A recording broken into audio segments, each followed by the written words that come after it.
తెలంగాణ కేసీఆర్ గారి నాయకత్వం కేసీఆర్ గారి నాయకత్వం రంజితన్న నాయకత్వం ఆనందన్న నాయకత్వం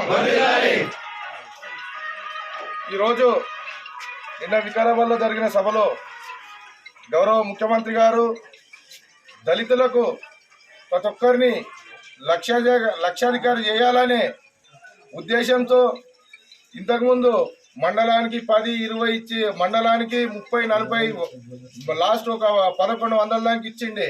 కానీ ఇప్పుడు ప్రతి ఒక్క మండలంలో ఎంతమంది దళితులు ఉన్నారో అంతమందిని పెద్ద మొత్తంలో లక్షాధికారాలు చేయాలన్నందుకు దళితులందరూ సంతోషంతో ఉండి ఈరోజు మన గౌరవ ఎమ్మెల్యే గారిని పెద్ద మొత్తం మెజార్టీతో గెలిపించాలని చెప్పిండు.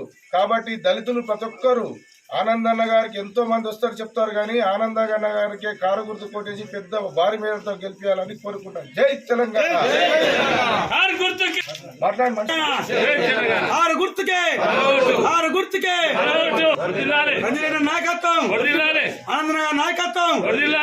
మరి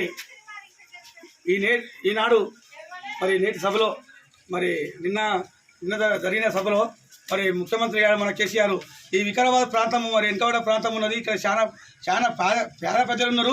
ప్రతి ఒక్క కుటుంబానికి కూడా దళిత బంధు పెట్టి ప్రతి ఒక్కరు దళితులని వాళ్ళని ధన్యం చేస్తా అని చెప్పి మనకు మాట ఇచ్చాడు.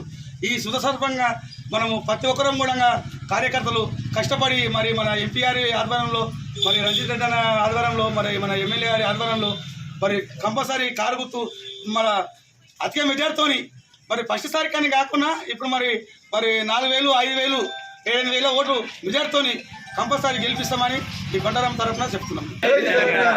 జై తెలంగాణ.